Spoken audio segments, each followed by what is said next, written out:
નમસ્કાર. The orbit affair ચેનલમાં આપનું સ્વાગત છે. આજે ઘણા બધા દિવસો પછી બંધારણનો પાર્ટ 5 લઈને આવ્યો છું, જેમાં એમસીક્યુ, એક્સપ્લેનેશન અને વિધાન વાક્યો છે. સમય જરા પણ ન બગાડતા શરૂ કરીએ. સંસદમાં અંદાજપત્ર કોણ રજૂ કરે છે? વડાપ્રધાન, નાણાપ્રધાન, ગૃહમંત્રી કે રાષ્ટ્રીય સભા અધ્યક્ષ? જવાબ છે નાણાપ્રધાન. તો આર્ટિકલ નંબર 112 છે ને, 112 તે પ્રધાનમંત્રી, મંત્રી અને સાથે નાણાપ્રધાન સંસદમાં પ્રતિવર્ષ અંદાજપત્ર રજૂ કરશે તેવી બાબત છે. કયા આર્ટિકલમાં? યાદ રાખજો, આર્ટિકલ નંબર 112 માં. અંદાજપત્ર શું છે?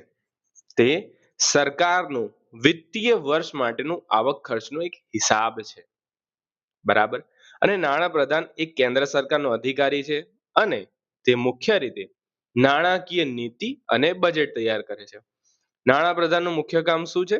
નાણાકીય નીતિ અને બજેટ તૈયાર કરવાનું. સંસદમાં નાણાપ્રધાન પ્રતિવર્ષ અંદાજપત્ર રજૂ કરે છે. નાણાપ્રધાન અંદાજપત્ર ક્યાં રજૂ કરે છે? સંસદમાં. યાદ રાખજો. જિલ્લા ન્યાયાધીશ તરીકે નિયુક્તિ માટે વકીલ તરીકેની લાયકાતમાં કેટલા વર્ષનો અનુભવ જરૂરી છે? બહુ સરળ પ્રશ્ન છે. 3 વર્ષ, 7 વર્ષ, 5 વર્ષ કે 10 વર્ષ? બતાવો. જવાબ તમારા મગજમાં આવી ગયો હશે જો તમે રેગ્યુલર તૈયારી કરો છો. 7 વર્ષ. આર્ટિકલ નંબર છે 233. રાજ્ય સરકાર જિલ્લા ન્યાયાધીશની નિયુક્તિ તેવા ન્યાયાધીશ તરીકેની નિયુક્તિ કરશે જે વકીલ તરીકે 7 વર્ષનો અનુભવ ધરાવતો હોય. યાદ રાખજો, આર્ટિકલ 233 7 વર્ષનો અનુભવની વાત કરે છે. યાદ રાખજો, આ બધા ઇમ્પોર્ટન્ટ પ્રશ્નો મૂકેલા છે, ગમે ત્યાંથી ઉઠાઈને નથી લાયો. મફત કાનૂની સેવા મંડળની કચેરીનું વડું મથક કયા શહેરમાં છે? રાજકોટ, અમદાવાદ? કયું આવે આન્સર બેમાંથી? અમદાવાદ. મફત કાનૂની સેવા મંડળની કચેરી અમદાવાદમાં છે. ક્યાં છે? અમદાવાદમાં. સતત બોલો, રિપીટ કરો, ટૂંકમાં નોટ કરો. કયા રાજ્યમાં ધારાસભાના 2 ગ્રુપો રચાયા છે? બતાવો. કર્ણાટક, રાજસ્થાન, તમિલનાડુ કે મહારાષ્ટ્ર? તમારી જોડે 3 સેકન્ડ છે.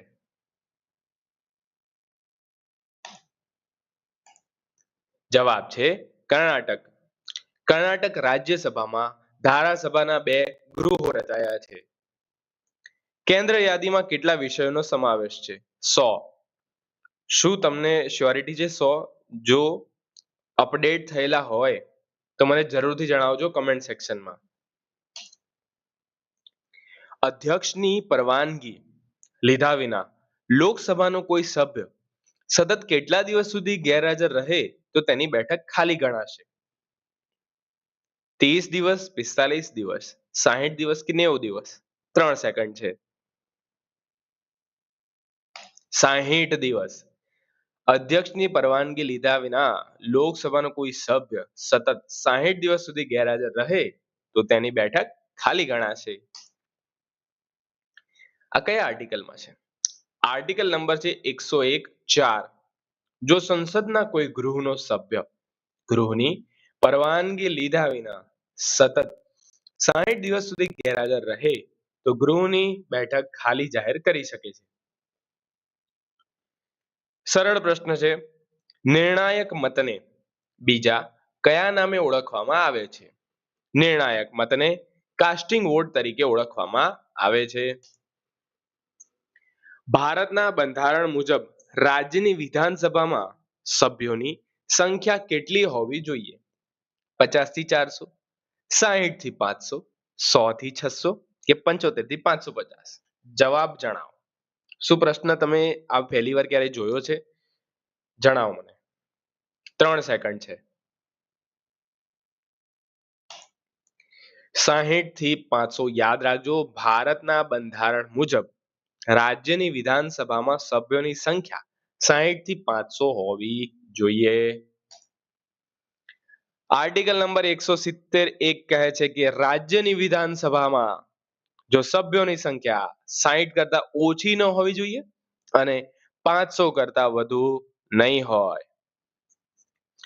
બીજું મત કે રાજ્યની વિધાનસભા એ રાજ્યની કાયદા બનાવનાર મુખ્ય સંસ્થા છે. કઈ સંસ્થા છે? મુખ્ય સંસ્થા છે. રાજ્યની વિધાનસભા એ રાજ્યની કાયદા બનાવનાર મુખ્ય સંસ્થા છે અને આ આર્ટિકલ યાદ રાખજો, પૂછાઈ શકે છે. લોકશાહી શબ્દ કયા ગ્રીક શબ્દમાંથી ઉતરી આવ્યો છે? ડેમોસ, લોગોસ, ડેમોસ, ક્રેટોસ. કદાચ બંધારણ ચાલુ કરો તેના પહેલા જ પેજ પર છે આ. યા બરાબર છે? તો જવાબ આવશે ડેમોસ અને ક્રેટોસ. પ્રધાનમંડળ કઈ સંસ્થાને જવાબદાર છે? યાદ રાખજો, પ્રધાનમંડળ સંસદને જવાબદાર છે. રાજ્યનું પ્રધાનમંડળ કોને જવાબદાર છે? તો રાજ્યનું પ્રધાનમંડળ રાજ્યની વિધાનસભાને જવાબદાર છે.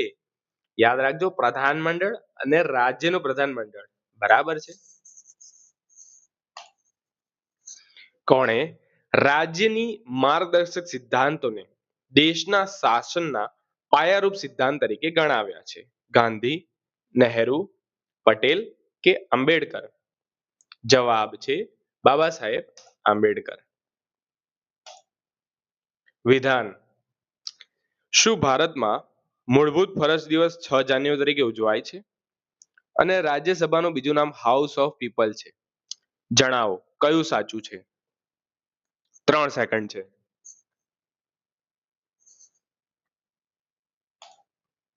માત્ર એક સાચું છે. રાજ્યસભાનું બીજું નામ હાઉસ ઓફ પીપલ નથી. લોકસભાનું બીજું નામ હાઉસ ઓફ પીપલ છે. કલમ 79 સાંસદની રચના અને કલમ 81 એ લોકસભાની રચના વિશે છે.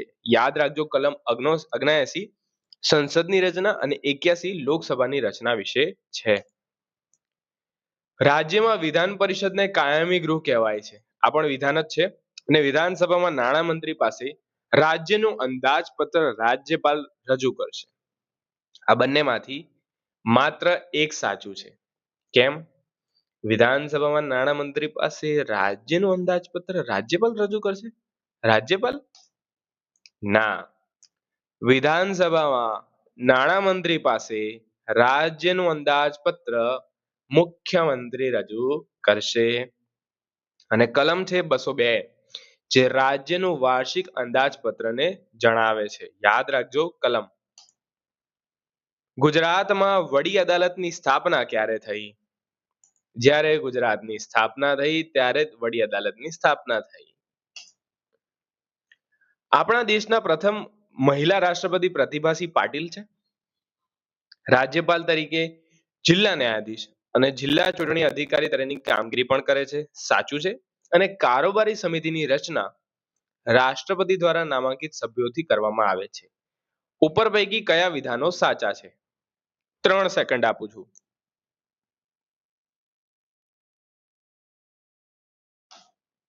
માત્ર એક સાચું છે. તો નીચેના બે વિધાન કેમ ખોટા છે? ચલો જોઈ લઈએ. આપણા દેશના પ્રથમ મહિલા રાષ્ટ્રપતિ પ્રતિભાસિંહ પાટીલ હતા. એકદમ સાચું છે. કલેક્ટર છે ને, કલેક્ટર એ જિલ્લા ન્યાયાધીશ અને જિલ્લા ચૂંટણી અધિકારી તરીકેની કામગીરી કરે. કારોબારી સમિતિની રચના ચૂંટાયેલા સભ્યોમાંથી કરવામાં આવે. અને બંધારણની કલમ 243 એ નગરપાલિકાની રચના અને બંધારણની કલમ 243 પંચાયતની રચના બતાવે છે. રાજ્યપાલ કદી જિલ્લા ન્યાયાધીશ અને જિલ્લા ચૂંટણી અધિકારી તરીકેની કામગીરી કરતા નથી. તે કરે છે કલેક્ટર. અને કારોબારી સમિતિની રચના રાષ્ટ્રપતિ દ્વારા નામાંકિત સભ્યોથી કરવામાં આવે છે? ના, કારોબારી સમિતિની ચૂંટાયેલા સભ્યોથી કરાય છે. કઈ કલમ મુજબ રાજ્યના સંદર્ભમાં મૂળભૂત હકોના રક્ષણ માટે આદેશ હુકુમો જારી કરવાની સત્તા આપવામાં આવી છે? કલમ 32, કલમ 226, કલમ 35 કે કલમ 124? જણાવો. જવાબ છે કલમ 226.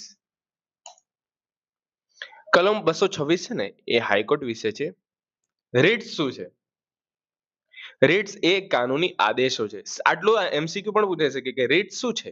કાનૂની આદેશો છે જે ન્યાયાલયો તેમના અધિકાર હેઠળ બહાર પાડે છે. આનો ઉપયોગ વ્યક્તિના મૂળભૂત હકોનું રક્ષણ કરવા માટે થાય છે. રાષ્ટ્રપતિ અથવા ઉપરાષ્ટ્રપતિની ચૂંટણી સંબંધિત વિવાદ નક્કી કરવાની સત્તા કોની પાસે છે? હાઈકોર્ટ, સંસદ, ચૂંટણી પંચ કે ભારતની સર્વોચ્ચ અદાલત? ભારતની સર્વોચ્ચ અદાલત પાસે છે. રાષ્ટ્રપતિની ઉપરાષ્ટ્રપતિની ચૂંટણી સંબંધિત વિવાદ ભારતની સર્વોચ્ચ અદાલત ઉકેલે છે. ભારતમાં સર્વોચ્ચ અદાલતનો પ્રારંભ કયા દિવસે થયો હતો? જણાવો. અગત્યનો પ્રશ્ન છે. 3 સેકન્ડ આપું છું.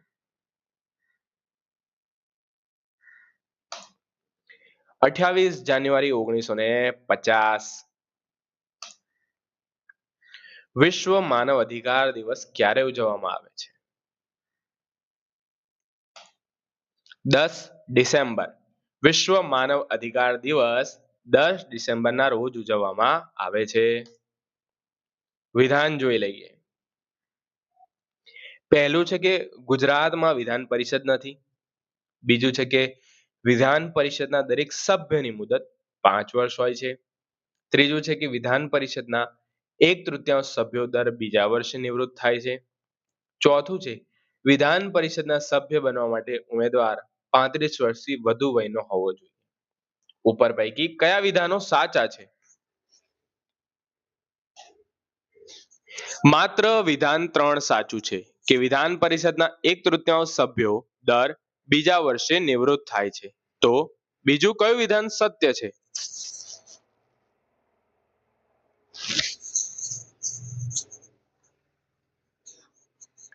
પહેલું, વિધાન પરિષદના દરેક સભ્યની મુદત 6 વર્ષ હોય છે. ગુજરાતમાં વિધાન પરિષદ નથી. અને ત્રીજું, વિધાન પરિષદના સભ્ય બનવા માટે ઉમેદવારની ઉંમર 30 વર્ષથી વધુ વયની હોવી જોઈએ. ખરડામાંથી કાયદો બનાવવાની વિધિમાં કેટલા વાંચન હોય છે? 3 વાંચન. પ્રથમ વાંચન, ખરડો રજૂ થાય છે અને તેનું શીર્ષક વંચાય છે. બીજો ખરડો, ખરડાની ચર્ચા થાય છે અને સિદ્ધાંતો પર વિચાર થાય છે. ત્રીજું વાંચન, ખરડાને અંતિમ મંજૂરી આપવામાં આવે છે અને મતદાન થાય છે. સંસદની 2 બેઠકો વચ્ચે કેટલો સમયગાળો પસાર ન થવો જોઈએ તે રીતે બેઠક બોલવામાં આવે છે? 6 માસ. આ હતા આજના બંધારણના ઇમ્પોર્ટન્ટ એમસીક્યુ વિધાન વિથ એક્સપ્લેનેશન. વિડીયો પસંદ આવ્યો હોય તો લાઈક કરજો, સબસ્ક્રાઇબ કરજો. ધન્યવાદ.